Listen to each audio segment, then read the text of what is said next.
Welcome to the Knowledge for Men show. Your life will never be the same. Your level of success will seldom exceed your level of personal development. I want to die empty of regret. I want to die empty of my best work. We don't understand who we are. Instead, we're living out somebody else's narrative. What one man can do, another man can do. If it's been done, it can be done again. Being yourself and being your truest, most authentic self in every moment. If it scares you or makes you a little afraid, do it. Follow your heart and your gut. The first stage, I think, is finding you, like finding out who I am today. Stuff will not work. You will have things that fail. Success is when you're a happy, fulfilled person. How do you define success? It's your life, and you are the creator of the movie script that is your life story.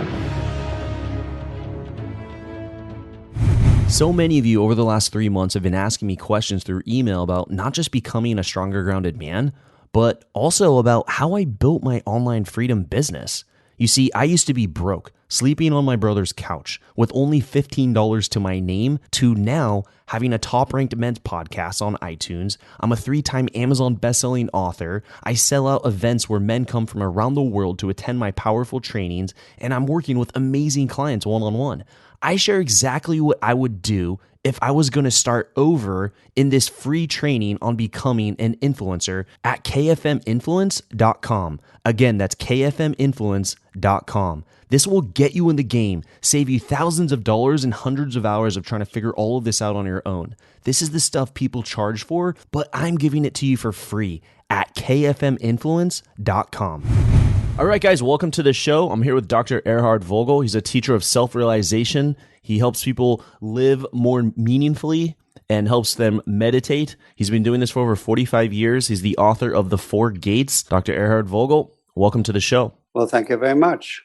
All right. And Dr. Vogel, we start off every show with a favorite success quote or like a saying that the guest has lived by that's helped you on your journey. So what do you got for us? And then what does that mean to you? Oh, well, if one of the things that occurs to me is, may you find yourself sufficiently worthy to become attentive to yourself and to relate to yourself in full power and respect and love that you deserve. How's that? That's pretty deep. And so let's break that down. What does that mean to you, and how would that help someone? In what situation? Okay. Well, one of the principles by which I live and which I teach about is to lead your life expertly. That means to give at least as much attention as you give to your profession or your favorite hobby that you usually want to do expertly, to do that, give that to your life, to give that kind of attentiveness to yourself. So for that, you have to find yourself sufficiently worthy that you become attentive to yourself. And then that's a big idea too, because that means you have to get to know who that self really is, right? Do you find that it is a challenge for some to be attentive to their self because they are more so attentive to others? Yes, very good question. That's the problem with almost everyone. And I'm not talking about people now becoming selfish in the ego sense, but becoming attentive to who they really are, because without that as their foundation, the relationship with who they really are, if that foundation isn't there, they're empty within themselves. They are distracted by the superficial world, of the outside stuff. And then how much of a relationship can they offer to others and to the world, even their own family, if they're not really in touch with themselves? But yes, I find that is the ordinary situation in our society. And what would you say would be some practical steps on how we can get more in touch with ourselves and be more attentive to ourselves? Well, I guess first of all, you have to recognize the necessity of that if you want to live a meaningful and fulfilling life, or recognize that many, if not most of your problems are due to the fact that you're not in touch with yourself. Because when that is the case, your life has an emptiness to it, a lack to it, which I think is very evident in our society. I've traveled through many, many of the countries through the world. I traveled for 4 years on foot with a backpack and a tent through the world just in order to find how people of different cultures meet the challenges of life or fulfill the meaning of their life. And I found that in most cultures, people are not as materially enriched as we are in our culture, which is not just material, but it means you don't have to struggle for survival. You don't have to be worried whether you wake up the next morning or your children will, or whether they will die of hunger during the night. So that relieves us of a lot of concerns and worries. And yet when you come back to this society after having been gone for some time, you find the most worried, anxious, and or depressed and angry faces you'll find in this country. I mean, I haven't been in every country, so I couldn't say that it's in relation to every country. But in many of the other cultures, people are much more at peace and at ease and friendly with each other and themselves, whereas we're here more frustrated, more angry. And I've seen through my years of teaching that it is due to the deep sense of lack, which when it isn't fulfilled results in frustration, which then turns into anger if that frustration isn't responded to. Wow. And so putting all of this together here, I find that if we don't know who we are and we're ignoring that and we're not attentive to ourselves, then would you say that you're living in a state of despair? Yes, despair. Well, it's just like the most precious thing that we have is the fact that we are, that we're being, that we exist. And this ability to be, that's the fundamental thing about us. But we don't pay much attention to that, do we? No, we pay attention to external things that, we're keeping up with the Jones and trying to be quote unquote successful because that's what we feel we need to do. But yeah, I think there's a lot of power in being grateful that we are. Well, not only being grateful, but even being in the awareness, in the experience of that. What would that look like? What would that feel like? What does someone look like when they're doing that? They look conscious. And what does someone look like when they're not doing that? Well, they look absent. They look frustrated. They look lost. Now, you may be aware of the task that you're engaged in, and you may be aware of the things around you, and you may be aware of other people and so on. But if the awareness of yourself is not at the center of that, then the foundation of that experience is lacking. Does that make sense? Yes. All right. So you're left out, in effect, if you're not relating all your experiences to yourself, to your awareness of yourself. Left out of life? Of the experience of life. You'll be alive and all those things are happening, and maybe to an outer degree, like with your senses and so on, you will be experiencing it, right? But not on the level, the fundamental level of your self-awareness, where you are consciously engaged in that experience, and that experience relates directly to the real you. So is this where you find happiness? Well, that's another big question. But we got some time here. Yeah, let me give you an example. All right. Imagine you're in this world and you can see things and you can feel things. In other words, your senses are working, but you are otherwise comatose. There is no sense of you, right? Just imagine you being in the world like that, where you're comatose, but your senses are working. How does that feel? How should it feel? Well, it shouldn't. It's something that just is. It's not a matter of should. But you see, you're kind of running away from the question because you're doing the normal thing. I don't know how that would feel. How should it feel? The thing is, what good is it for you to be in life comatose if you're not able to experience yourself in it? Does that make sense?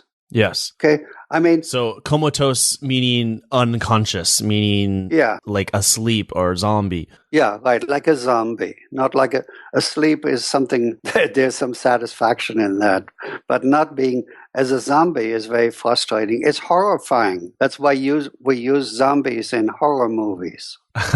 Well, Right? yeah, right. Why is it that so many are in that state? Why is that the majority? Because it would obviously make more sense to be in a higher level of conscious. Why is the norm, the general, to be in a zombie state? I mean, we could all just go outside to a busy street and just sit on a bench and look at people, and I think we would find that the majority would be in a zombie-like state moving. Yeah. Well, we might look at people and might even see them, but our state is more external, as opposed to if we were to sit there and look at those people while we are aware of ourselves being alive, being present to ourselves, and relate those experiences to our conscious presence. Make sense?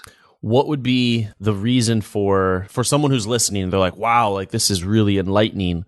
Why go down this path? Well, because when you don't live that way, you don't really live true to yourself. You don't live to your own fulfillment. You live emptily. That's why people are so frustrated. They're so angry. In spite of all the stuff they have, if they don't relate it to themselves and to their awareness. Okay, before I was talking about how that's the fundamental about us, the fact that we are, right? Would you agree to that that's the fundamental thing about us, right? The fact that we are? Okay, so just logically speaking, if you live in disregard or forgetfulness of what is the fundamental about you, how could that be a formula for a successful or fulfilling life? That's just logical, you see? And so the consequence of our forgetting about being aware of ourselves as we go through this life, the consequence of that is that we're missing out on the most important thing, the experience of the vitality and the beauty and power and color and texture of being in this life. So, of course, we're unhappy. So if you ask, why should I do that? Well, if you don't want to be empty and frustrated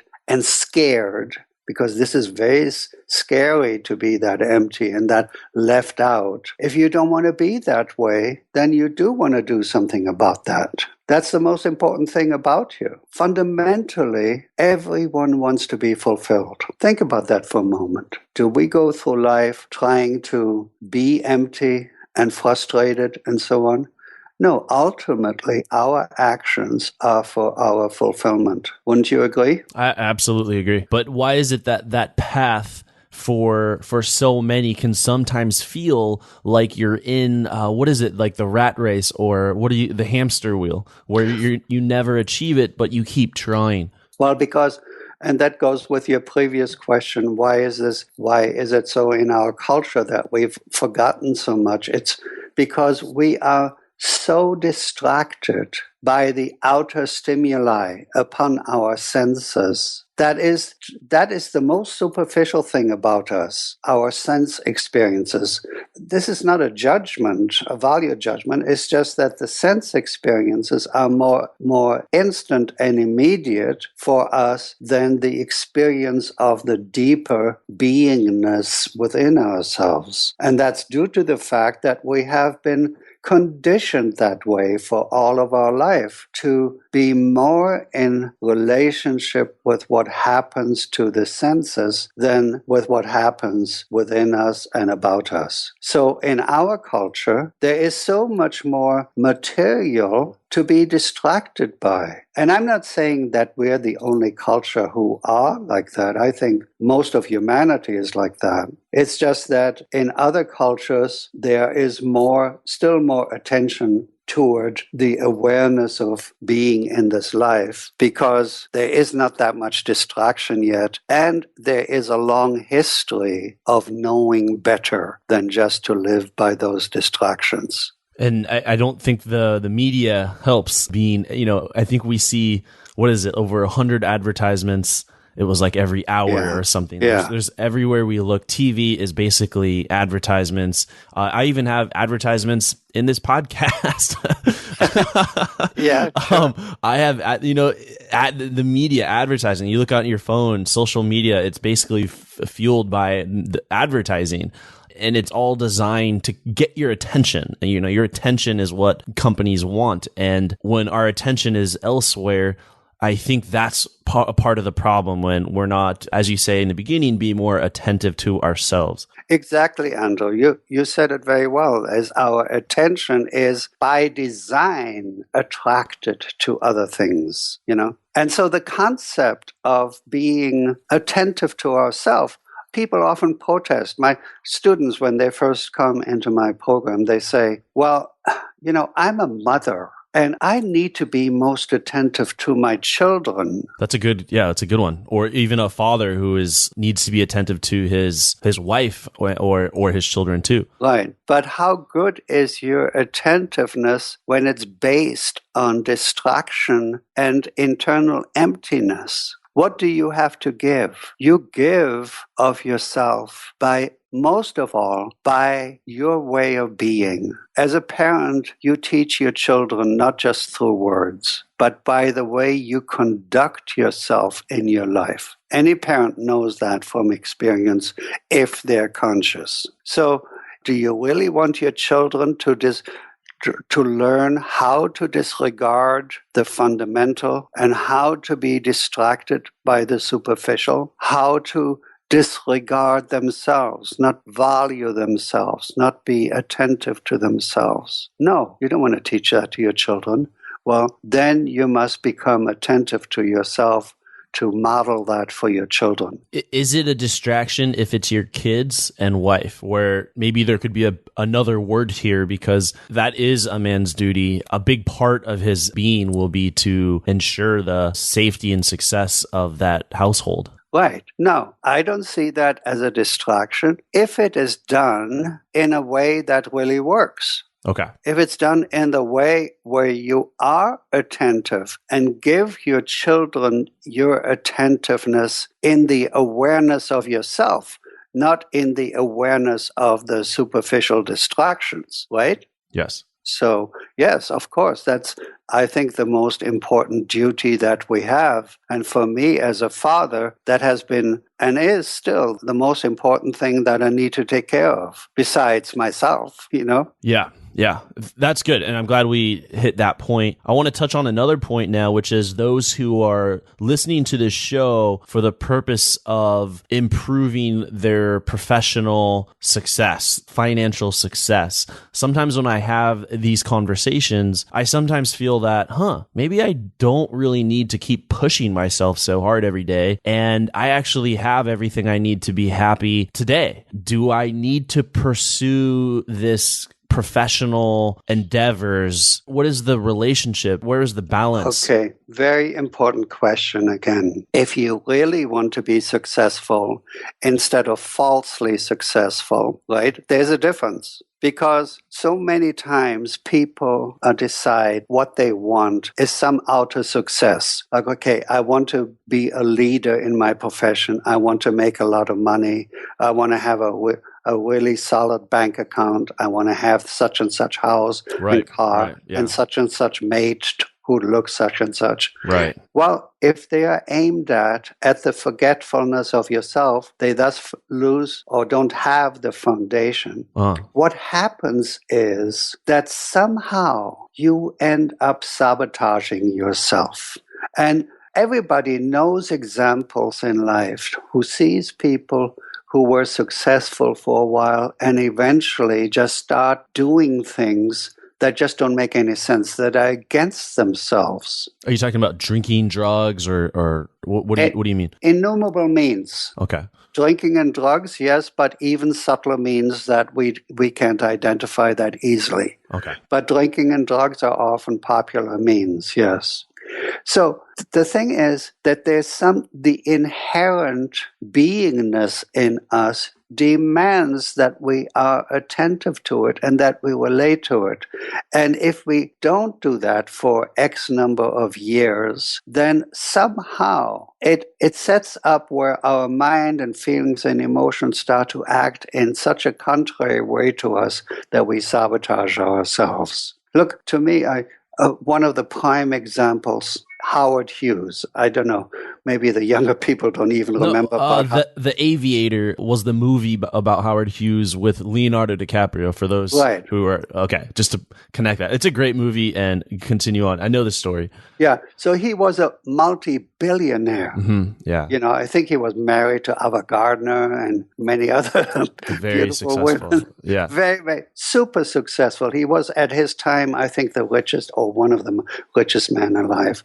Well, he ended up a complete failure. He ended up a recluse who refused to cut his fingernails or his beard, and isolated himself and just broke down mentally, emotionally, in every possible way. And to me, it's sort of like how could such a brilliant man end up that way? And now you can cite diseases and Alzheimer and all that kind of stuff, but he broke down before any of the diseases. So to me, he's like an ultimate example. And there are billions of more examples in the world of people to whom this happens on a much less noticeable scale. Somehow, the depression and the anger and the frustration we feel is a protest against the condition of not being attentive to ourselves, not even knowing who we really are, and thus not living our life as ourselves. Just think of that. If you don't know who you are, you can't live your life as you. So your thoughts and your feelings and so on are not really relating their experiences to you. They're relating their experiences to somebody who you are not. Now, to me, this is utterly simple and logical, but it's a confusing idea for people who haven't been used to thinking about this. Right. Which is most people. And so if you right now were to travel back in time, I believe this would be the 30s, is that time period, the 40s. Now, what would you share with Howard Hughes if you could speak to him for just about 20 seconds? What would you tell him? Well, stop being so distracted and learn to be an expert at relating your life and your experiences to yourself. You can still do the things that you do, but once you relate them to yourself in the awareness of who you really are, everything becomes profoundly different and more meaningful. It becomes meaningful, period. That's why I speak about becoming an expert in life. In fact, that's the simple name of the program that I teach, is the Expert in Life program. So it's not about a belief system. It's not about religious ideas. It's about the practical fundamentals of who we really are and how we are in reality, and learning to live accordingly, learning to use our mind and feelings and emotions, our intellect and intuition, even our senses, as beautiful, powerful instruments that are meant to serve us. They're ours. And we can learn to understand them and know them and know their characteristics and their tendencies and become expert at using them to live a brilliantly luminous, beautiful, conscious life. Yes. And would you agree that some may use the gifts that we have against ourselves, such as like living in anxiety, or we talked about despair, or being in that zombie mode where we're almost doing it to ourselves? There's no almost about it. We are doing it to ourselves, So, and even our intellect, we can use our intellect against ourselves. I mean, anything that I talk about, somebody can intellectually oppose and come up with intellectualizations that are completely opposite to that. No, we should be out of touch with ourselves so that we can be dissipated all over the globe, that we don't feel ourselves, that we don't know ourselves, and that we can stay isolated and not have any real relationships. We should be like that, right? Yeah, absolutely. Yeah. What would you say are some of the most common mistakes that men often make in this journey of the self-realization? Not to include women. What do you mean? What do you mean? Well, you asked me what is the most common mistake men make is not to include women in this journey. In other words, no, I think it's a big one. The answer is a very good one. It is. Because we tend sometimes to go onto this journey in isolation. Even I have people in my class, in my program, and I often say, well, how about your husband? Or how about your wife? How do you have a relationship with your mate when you work on getting in touch with yourself by yourself and not in relationship with your mate? Because that relationship is one of the most important things of anybody's life. Right. What would you recommend? Well, I would recommend that people begin to look at themselves. And I don't know what you're asking me in terms of relationship. In terms of the woman, so should you bring her into this process, this journey with you? What if she's not interested? What if she's not in alignment to that? She doesn't see the value in that. Well, this is what you look at in terms of relationship. In other words, by the way, you're asking for the man to include the woman. Usually it's the other way around. Interesting. Okay. Women are usually more interested in getting, and men are often much more distracted. I think that's a generalization I can safely make from my experience. So let's say it's a woman who is in the program and really progressing nicely. People learn how to really turn their life around in a relatively brief period of time. Let's say if you've lived for 40, 50, 60 years and within half a year really, really take care of becoming attentive to yourself, becoming knowing of yourself, and notice effects like much nicer relationships with the neighbors or with your children or with your husband and so on. But most of all, a relationship with yourself, a relationship where your mind actually relates to you, where your feelings actually relate to you, and so on. So when somebody notices that, well, how can you do this and not include your loved one, right? Right. Now you could rationalize and say, well, I include him by being more loving towards him. I include her by being more rational with her or more forgiving or more generous or what have you. Yes, all of those things happen. But what you're doing right now with yourself is the most important thing of your life. Why wouldn't you want him to have that, right? Well, he's not interested. Well, is he interested in being in a true relationship with you? Because if he is, then he's interested in what you are engaged in as the most important thing of your life. Does it make sense? Yes. Yeah. So, that's part of the situation here. And that doesn't mean that everybody necessarily does it, but there are people who say, oh, this is so wonderful. I feel so much more at peace and in vitality and joy. I'm becoming more functional. I have a reason to get up in the morning, and it doesn't have to do with outer stuff. I'm learning how to be really in a joyous way of being irrespective or independent of circumstances and conditions. I want to share this. I see other people suffer. I want to help them to no longer suffer. It's like if you're living in a continent of starvation and you find a source of, mountains of food, you don't just go and fill yourself and keep it a secret. You want to help others to have that. So, of course, you want to help your mate and your children, but then also your family. Well, beyond your family, your neighbors or your society, your humanity. And that's a deep instinct in all of us. is to be meaningfully helpful or positive or contributing to humanity with our life. Often when you ask people if they really think, what do they want to leave behind when they die? What do they want to leave behind?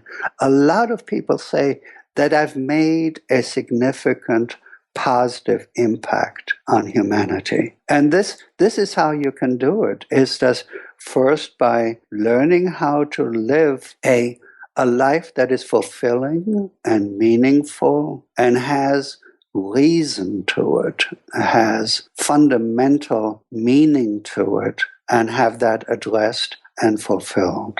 And then do you share that? You share that positive influence with others, because we always influence each other, whether we want to or not. Whatever state we're in, that state we share with all around us. Wow, yeah. That's whether you're happy or sad, you're sharing. You're sharing something. Yeah. That's right. And you might not be aware of that. That's huge. However you feel, that's how others are feeling. Yeah. So if you were to ask in your city or your town or your country, when you go out and look at people, could you say that what you witness there is a society of people who are happy, fulfilled, joyous, self-empowered, and at peace? Would you say so? Not the majority of people, no. Not the town you live in, huh? I'm in San Diego. It's a great, beautiful town, but I just think in general, I don't think you're going to find too many large cities where everyone is feeling that way. Right. So, that attests to the fact that this is a needed conversation. That's right, yeah.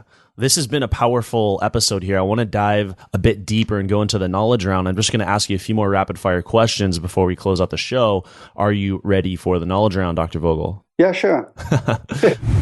Have you ever wanted to become a highly paid online thought leader in your space? Have you ever wanted to be an author and get that book out? Have you ever wanted to speak on stage about something that you were passionate about and get paid for it? Have you ever wanted to sell courses online passively and wake up to seeing deposits made into your bank account while you were sleeping? So if you're interested in learning how to become a highly paid online thought leader and doing something similar to what I do, then you're going to love this free training I made for you, where I share the exact steps I would take to build an online thought leader business if I was going to start all over. Go to kfminfluence.com to get access to this training. Again, that's kfminfluence.com. You see, people kept asking me how I built knowledge for men in a relatively short amount of time. So I created this training for you to save you time and money so that you can go out there and make a massive impact and income in the world doing what matters most to you. Go to kfminfluence.com to get this training now. Welcome to the Knowledge Round, where the guests will be asked rapid-fire questions to give the audience invaluable pieces of wisdom to help transform their lives. Starting in 3, 2, 1, showtime. My first question is, what advice would you give to someone who's feeling really lost and unsure of what direction they should go in? Well, I'm not here to hawk a book or so, but there are 2 books I wrote to take care of getting people in the right direction onto the right path. One of them is called, that you mentioned before, The 4 Gates. It's a story that I wrote as a saga because it is so much the human path. And I've received so many letters from people who've read the book who said, this book is about me. How did you know me? We never met. This book is exactly about my life. And so many people feel that way because it goes through what we all have to go through. It starts out with a person who lives in a realm of grayness and murk and suffers in this realm. And she walks around in circles trying to get out, but digs herself in deeper and deeper, and eventually gets so frustrated that she, scrambles up the walls from this pit of despair that she's got herself into, and sees over the wall in the distance a realm of light and color and luminosity and beauty.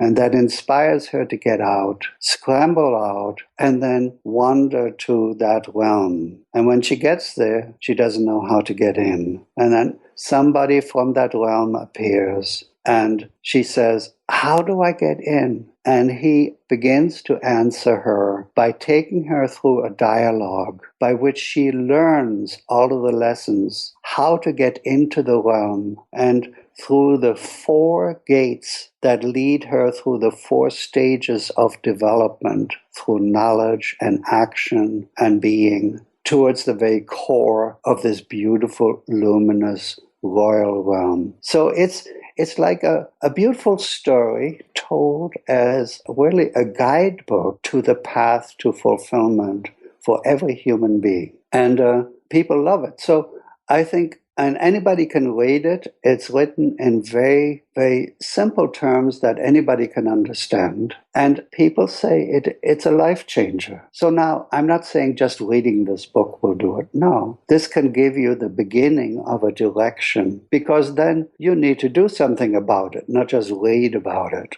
You know, you need to experience what I'm talking about. But the book is written in an experiential way. So if you read it with care and with focus, you will experience what is written about there on very deep levels. And that hopefully inspires you to make it a life focus, to be attentive to you and then to the real you, which means you have to learn who that really is, and then learn the ways of acting in response to that, in accord with the being that you are. So that's one way, you know. Learn to listen to the messages inside of you. If you're not being attentive to you, there is a constant cry, help, help, pay attention, I'm here. Do you know what I mean? Yeah. So learn to listen to that. Not only listen, but respond, because we often get messages and then we disregard them. You know, how often do we have inspirations? That's a message from within. And then, but we're too busy with superficial stuff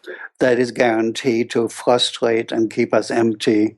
But we want to pursue that instead of that which would fulfill us. Did you hear what I just said? We pursue that which frustrates us in order to not have to face that which would fulfill us, because we got so used to suffering. Human suffering is fundamentally self-imposed. Meaning we are the creator of our own suffering. Yeah. Now we always think it's circumstances and conditions. Hey, look, you don't know what I'm suffering. My bank account is such and such, or my wife is such and such, or my husband. No. It's the way you respond to your life circumstances and conditions. Yeah. And the way you respond or not respond to yourself is what causes your suffering. What do you think is holding most men back from becoming the strongest versions of themselves? Attachment, that is being used to and being conditioned to be the non-self. So we are so habituated, it's a habit of us to be, we're brought up in terms of the non-self. We're brought up not to be in touch with yourself, not to know ourselves. Look at how many, if you're in a supermarket and next to a parent with a kid, let's say 3-year-old, one of the main phrases you hear is don't do this, don't do that, don't be you, don't do this, do such and such, but don't do that. In other words, don't trust yourself. Don't be in touch with yourself. Don't make your own decisions and so on. No, I'm not saying that parents shouldn't take care of their children, but I think parents need to treat their children in terms of who the real being that is. But of course, they first have to know that within themselves. And there we go again, Yeah. I see how it just continues and continues. Now, what would you say are 2 or 3 of your most influential books on the topic of self-realization? The 4 Gates and Journey into Your Center. This is what I would say, okay? Because I don't go by book learning, I go by experience. And so all my teachings are not from, let's say, the great scriptures and so on. When I have 2 friends in India who were 2 world-renowned sages, luminous beings. And the knowledge, they are highly educated and brilliant minds and intellects, but also very much in touch with feelings and emotions. But their training is through reading the Upanishads and the Puranas. They're ancient books of knowledge that are absolutely real and true. My training came from meeting death at a very early age in World War II and responding to that in such an intense way that the lights came on. And I realized that I was so much more than these circumstances and conditions, and that's what I had to live true to. And so I spend my life training my faculties, my mind, my feelings and emotions to be attentive to the being that I knew I was from my own experiences in relation to death. And so now, I was just going to say, we don't all have to meet death, but you know what? We live with death every day, all the time. Yeah. We are aware of death is waiting for us, right? Well, I don't know if everyone is aware of that. I think it's obvious, but I don't know if people really are aware. You really have to be out of it then. Out of it. Our vernacular is very helpful. Being out of it means being out of touch with yourself. So if you don't know that death is awaiting everything that is alive, but then you I learned to appreciate death. Death is my great teacher. I learned how to be fulfilled in life by my meeting with death. And you know what? Think of this for a moment, Andrew. If we didn't know that we were going to die, do you think we would try much? Most people probably wouldn't. They'd lie around on the couch eating bonbons and watching TV. Well, think about it. I think a lot of people are subconsciously aware that death is happening for everyone that is alive, but consciously, I don't think people are thinking about it on a regular basis. Oh, right. Yeah, we push that aside. We repress that, But death is a constant. Change is a constant. The fact that our cells die is a constant. We don't always think about it, but our cells are always dying and make room for new cells. Our mind is constantly changing. Everything in the whole cosmos is constantly changing. We are not that sharply attuned that we see all those changes unless we pay attention, Yeah. Now, the next question here is more of a scenario. So, Dr. Vogel, imagine you had 60 seconds with your 25-year-old self. If you can envision where he is at personally, professionally, financially, his relationships, kind of just getting a little snapshot of where he's at, and you could sit down with him right now knowing what you now know, what would you tell him to do? What would you tell him not to do? Well, with me, it's not a fair question because I would tell him, do what you have been doing, know what you have been knowing, because at 25, I knew all of this. I knew all of this much earlier than that. But that's not, I've been told I'm not normal. Really? Really? More than once? I don't believe it. It's not normal. I don't believe it. Yeah. I mean, I was blessed with starting a terrible life with death and destruction in World War II and starvation and, mangled bodies and so on. So I had to shape up very early and get with it, And I'm not saying that that's what... The reason I'm teaching is to say it's not necessary to go through such horror as I did in order to wake up. Wake up now, because the messages are in you. The fullness of being is within you. You just have to become attentive to it and live it for real and expertly. Because if you're not willing to be attentive enough to yourself to be expert, then you're not really serious. So what would I say to the normal? I would like to say this be able to say this to a 5-year-old or a 10-year-old or a 15-year-old. Learn to live your own life. Be true to yourself. This is like a cliche, right? Be true to yourself. We hear this as a cliche, but that's true. Learn to live according to you, not according to GARP, but according to you. Would you say that's your philosophy for life, success? It's beyond philosophy to me, unless you define philosophy as the study of life. Yeah. The way, your way of living, your way of being. Yeah. that is the way of being for everybody if they want to be fulfilled, if they don't want to be frustrated and empty and angry and frightened. So it's not, to me, it's not just sort of a theoretical thing. It's not a practice per se. Yeah. It's not a belief system. It has to be experienced in reality. And your relationship to yourself should not be in terms of theories and other people's teachings. It has to be from what you experience yourself. I say to my students, don't you ever believe a word that I'm saying. You can use what I'm teaching and relate it to yourself and then experience it. And then you can say, oh, I know this to be true. And if you can't experience, I know this to be true, then don't adopt it. Look for the experience of it. Do you see? Yeah. Yeah. All right. I think this has been a powerful episode here of really taking us into a higher level of conscious. I think this whole talk is much needed. I really do. And so that concludes the knowledge around there. Now, with yourself, what are you excited about now in the present? What's getting you out of bed in the morning lately? The fact that I am, the fact that I can experience being in this waking state throughout the day, and the fact that I can share that experience. And that's what I love about being a teacher. That's why I am a teacher. When I was living in a cave for an extended period of time in the Himalayas. And there were absolutely no distractions. I was in a luminous state of meditation all the time.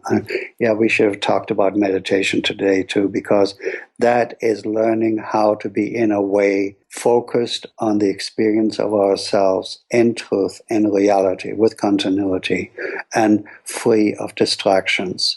So that's what I like to share. And the Expert in Life program is an experiential way of people making this come about, not just wishful thinking, not just theoretical, but for real. And that is available for people, because even if you don't live in San Diego where I teach, it's available over the internet, where you are part of a group of dedicated people who are devoted to being true to themselves and to liberate themselves from the self-imposed limitations. So the Expert in Life program over the internet makes you part of that whole interconnected group where you then develop together in that experience. All right, got it. And for all those, you can check out, for all those listening, you can check out The Four Gates. Just go to Amazon and you can type in the book title, The Four Gates. It pops right up. The author, Ernhard Vogel. And then also follow up at his website, Yoga Meditation Nataraja.com, and that's Yoga Meditation, Nataraja. Thank you so much, Dr. Vogel, for being on the show and sharing these deep, powerful lessons here with my community of men. Well, I enjoyed speaking with you. Thank you very much. Thank you for listening to the Knowledge for Men podcast. Hundreds of interviews and millions of downloads later, we're continuing to build an international movement, and we're just getting started. So if you enjoyed this episode, go ahead and leave a helpful review in iTunes, because it really helps the podcast grow so we can impact even more men in the world who need this. Guys, this is all about living with purpose, where every day you only do things that matter to you. You wake up, live with purpose, and take massive action towards the life you want. And always remember, love the life you have while creating the life of your dreams. Go to kfmfree.com to get a surprise bonus I've made for my listeners. Again, that's kfmfree.com for something that's changed my life, and I'm offering it to you for free. Also, check out my Amazon best-selling books that I've written for you to help you crush life at kfmauthor.com. Again, that's kfmauthor.com to see all the books I've created to help you break through in life. This is your host, Andrew Farabee, founder of knowledgeformen.com, and I'll see you in the next episode.